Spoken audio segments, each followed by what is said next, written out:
देश में अगर दूसरी बीमारियों से मरने वालों की संख्या हम ढूंढेंगे तो कैंसर से इस देश में हर दिन 1500 लोग मरते हैं, हर दिन। और साल में कैंसर से इस देश में 40 से 45 लाख लोग मरते हैं। फिर हमारे देश में ट्यूबरकुलोसिस और मलेरिया से हर दिन 1200 लोग मरते हैं और साल में करीब 36 लाख के आसपास लोग मलेरिया ट्यूबरकुलोसिस से मर जाते हैं।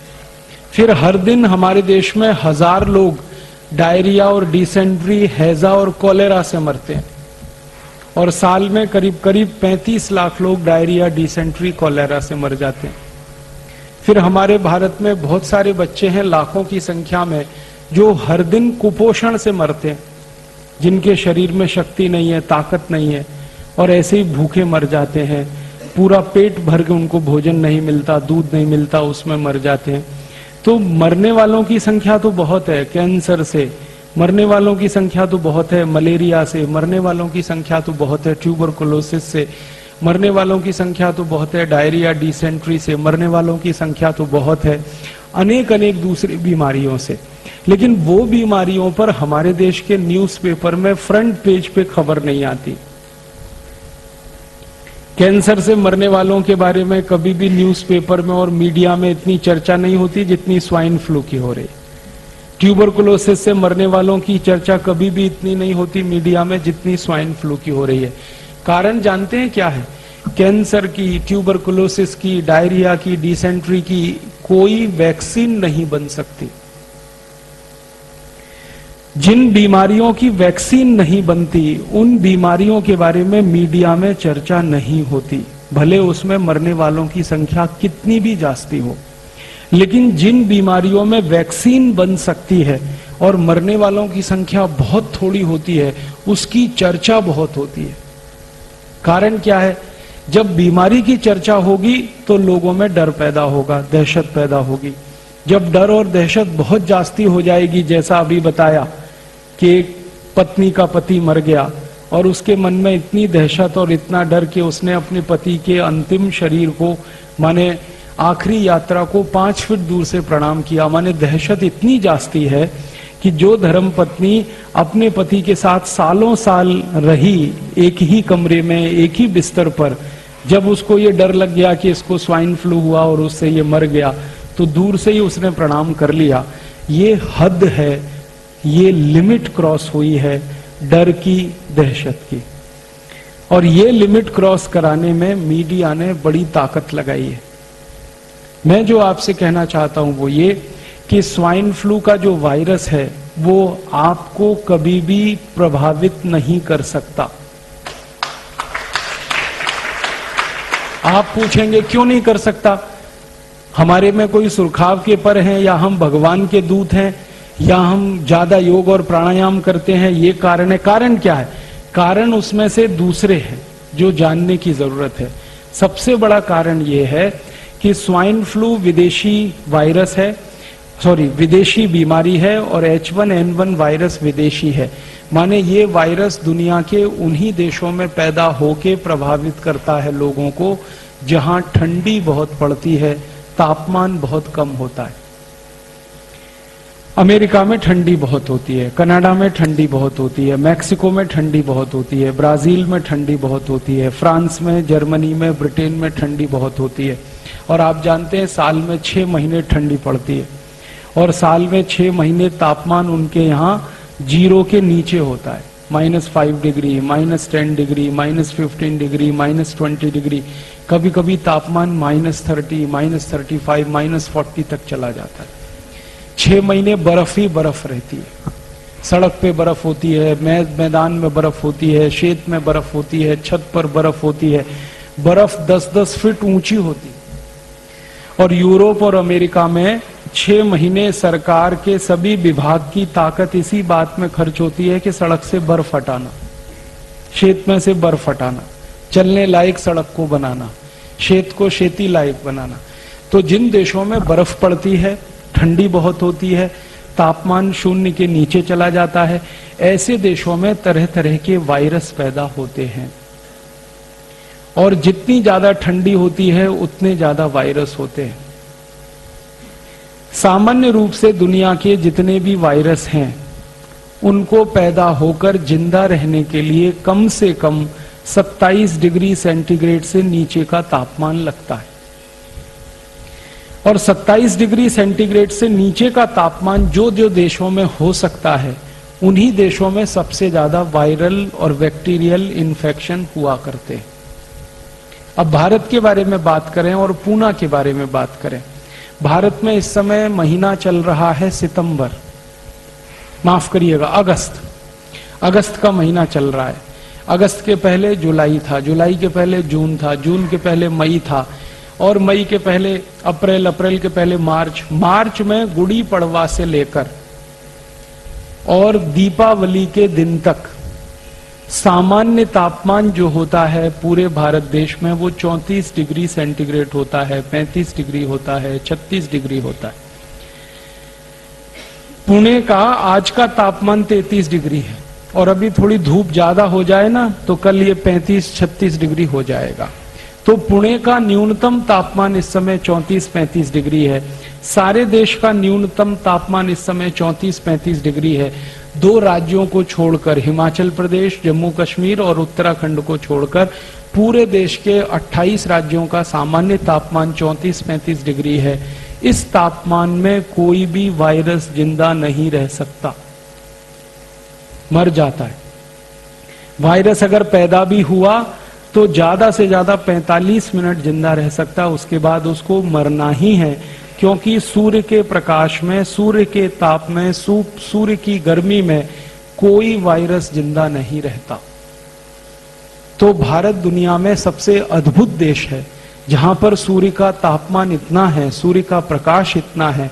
यहां तो गर्मियों में, मई जून में तापमान +50 डिग्री सेंटीग्रेड होता है। दूसरे देशों में -40 होता है ठंडी में, यहां +50 होता है। कितना अंतर है तापमान का, आप सोचिए। -40 से 0 पे आइए, 0 से आगे 50 तक जाइए, इतना बड़ा अंतर है, इतना बड़ा डिफरेंस है। तो जो देश ठंडी वाले हैं, बर्फ वाले हैं, जहां पर बहुत ज्यादा सर्दी होती है, उन्हीं देशों में वायरस इन्फेक्शन बहुत होते हैं। भारत गर्म देश है, गर्मी वाला देश है, उष्णकटिबंधीय देश है। भगवान ने भारत को ऐसा बनाया है कि सूर्य का ताप इतना तेज है इस देश में, इसकी कल्पना जो है हम तब कर पाते हैं जब हम माइक्रोबायोलॉजी जैसे विषय में पढ़ने के लिए जाएं। तो आप अपने मन से एक भय, एक डर निकाल दीजिए।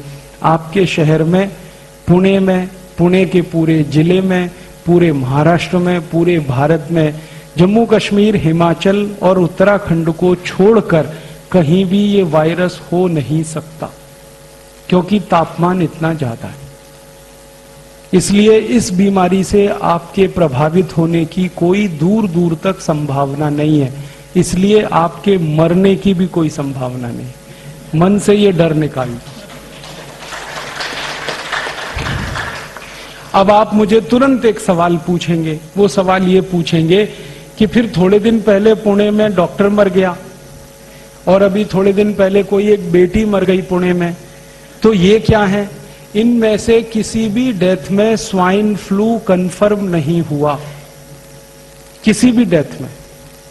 क्योंकि ये जो डॉक्टर मरा ना, तो होना तो ये चाहिए था कि अगर डॉक्टर स्वाइन फ्लू से मरा तो मरने के पहले डॉक्टर के सारे चेकअप होने चाहिए, या मर गया मरने के बाद सारे चेकअप होने चाहिए। और वो जो चेकअप की रिपोर्ट्स हैं डॉक्टर की, ब्लड की रिपोर्ट उसकी, यूरिन की रिपोर्ट उसके, स्टूल की रिपोर्ट उसके, सब तरह के रिपोर्ट्स, उसका थूक है जो लार है उसकी टेस्टिंग की रिपोर्ट जाहिर होनी चाहिए। आपने पढ़ी है? क्योंकि जाहिर ही नहीं हुई है। क्यों नहीं हुई है? क्योंकि वो डॉक्टर स्वाइन फ्लू से मरा ही नहीं है, वो किसी और बीमारी से मरा, लेकिन उसकी बीमारी को मीडिया ने स्वाइन फ्लू बता दिया, बीमारी कुछ और थी उसको। इसी तरह से एक थोड़े दिन पहले छोटी बेटी मरी यहां पुणे में, उसके भी ब्लड की कोई रिपोर्ट टेस्ट हुई नहीं, कोई कंफर्मेशन नहीं है कि उसको स्वाइन फ्लू हुआ था, और मीडिया ने बता दिया वो स्वाइन फ्लू से मर गई। भारत देश में अब तक जितनी भी मृत्यु हुई है उसकी संख्या 11 है। 11 मृत्यु जिनकी हुई है सबके बारे में मैं खोजने की कोशिश कर रहा हूं। किसी की भी कंफर्म रिपोर्ट नहीं है कि उनको स्वाइन फ्लू था। हां, उनकी रिपोर्ट में यह था कि उनको साधारण फ्लू था। साधारण फ्लू और स्वाइन फ्लू में अंतर है। साधारण फ्लू में क्या होता है, सर्दी होती है, खोखला होता है, जुकाम होता है, नाक से पानी आता है, आंख से पानी आता है, गले में दर्द होता है, गला बैठ जाता है, आवाज भी नहीं निकलती है, कभी कभी टेम्परेचर आ जाता है, फीवर आ जाता है, लेकिन फीवर कभी भी 101 डिग्री से ऊपर क्रॉस नहीं कर पाता। शरीर में हल्का फुल्का दर्द रहता है, बहुत थकान लगती है, बहुत कमजोरी लगती है। ये साधारण फ्लू बीमारी के लक्षण हैं और ये बीमारी हर बार होती है बारिश के दिनों में। इसमें नई कोई बात नहीं है। पिछले साल बारिश आई थी तब भी ये बीमारी हुई थी, अगले साल बारिश आएगी तब भी ये बीमारी होगी। और भारत में उत्तर से दक्षिण, पूरब से पश्चिम सब जगह होती है। तो ये साधारण फ्लू बीमारी होगी शायद ये 11 लोगों को। फिर आप बोलेंगे साधारण फ्लू में मौत हो सकती है क्या? कभी कभी होती है। कब? जिस व्यक्ति को साधारण फ्लू हो जाए और उसके पहले उसको कोई गंभीर बीमारी हो चुकी हो। जैसे मैं उदाहरण से बताता हूं, मान लीजिए किसी को बहुत समय से टाइफाइड हो, ठीक है।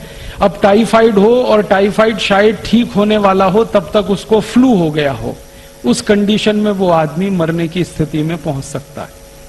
इसी तरह से लंबे समय किसी को मलेरिया का बुखार आया और मलेरिया के बुखार में उसी को फ्लू हो गया, मलेरिया ठीक हुआ तब तक उसको फ्लू हो गया।